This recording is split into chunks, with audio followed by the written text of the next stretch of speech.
Okay, all of you guys that like my page, this is Wednesday toward the end of July, and it's been a little bit since I've done one of these, so I'm going to do one again now because there's a lot of activity that's going on in here, and we can go over everything one by one. I think you'll find this a particularly interesting video.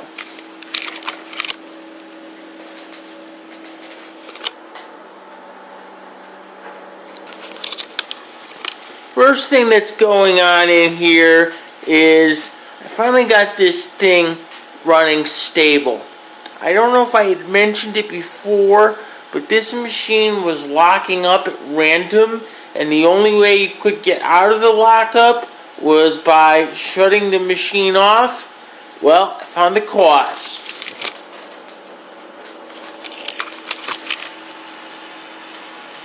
One stick of memory was bad. I don't know if you can see it from here, but you see the open slot? That used to have a 256 megabyte stick in it, but that stick was no good. Because it was no good, it was causing the machine to lock up. That took a little bit to track down, but we've got it taken care of. And as you might be able to see, we're running Ubuntu. This is not Windows. This computer really doesn't have the memory to handle Windows anymore, and I don't have enough free Windows licenses. So we're running on Ubuntu. This machine is going to be running PowerPoint during the Bethlehem Fair, and it will give everyone a chance to see the parts of a desktop out in the open, which will be pretty neat. I also have the display sign done for the Bethlehem Fair table, which you can't see in the video right now, but it's back there. It came out pretty good, and I'm pretty happy with it. So we're going to see how the Bethlehem Fair turns out. I've sent my application in. Also, I have this interesting System Max desktop over here that had a memory issue. The owner of the machine wanted to upgrade it from 1 gigabyte to 2 gigabytes, but when I ordered the memory for it, I discovered that the machine would only see half of each 1 gigabyte stick. The cause of this is something a little unique that I'm going to go over now. This is a 1 gigabyte stick of memory, and as you can see, there are 8 chips on the stick. Each one of these chips represents 128 megabytes of memory.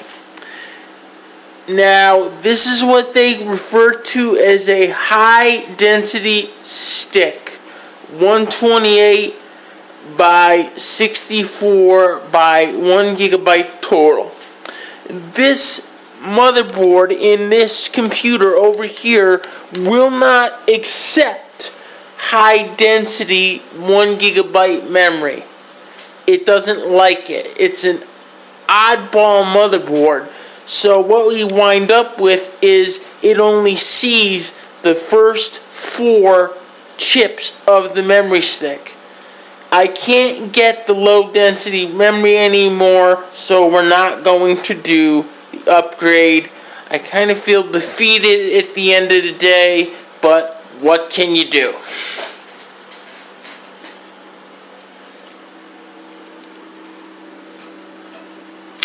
We also have this laptop over here.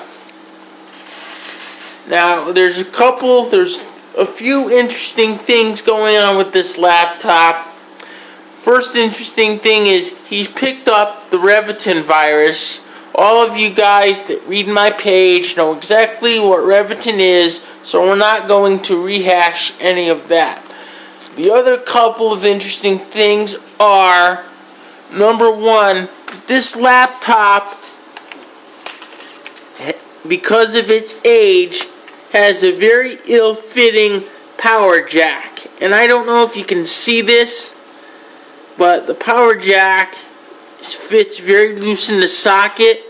That's not really a good situation.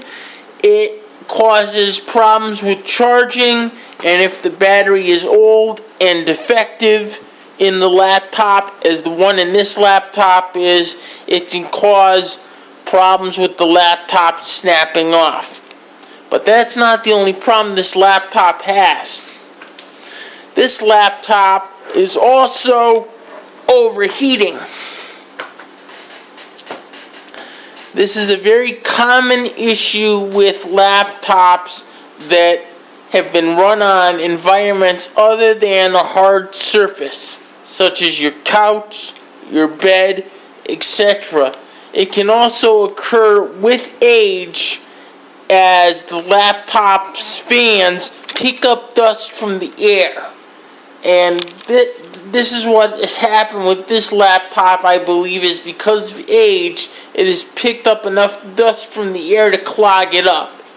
Right here, you can see the main cooling vent.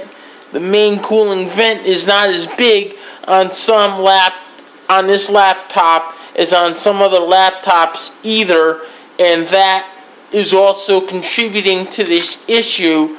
The other problem with this is the access to the heatsink is very poor, so I can't really just blow it out with a compressed air can. I've tried that a couple of times already. This particular laptop would have to be disassembled to get the heatsink clean, and because of its age and the power jack issue, it's not worth disassembling. So this laptop is not going to get repaired.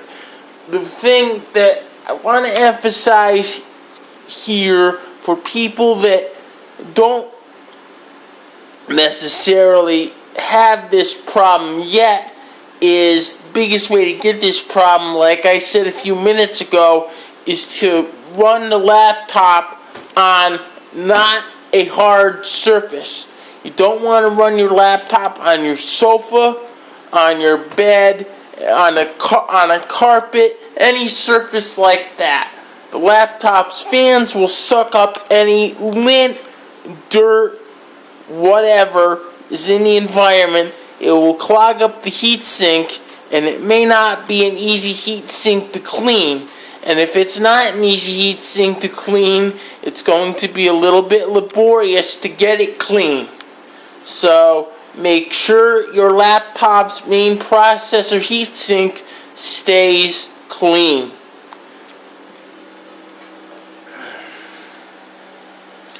I think that's all for now. Stay tuned for the next installment. I'm not sure when it's going to be, but we will get there. I'll see everyone soon. Bye-bye from Litchfield County Computer.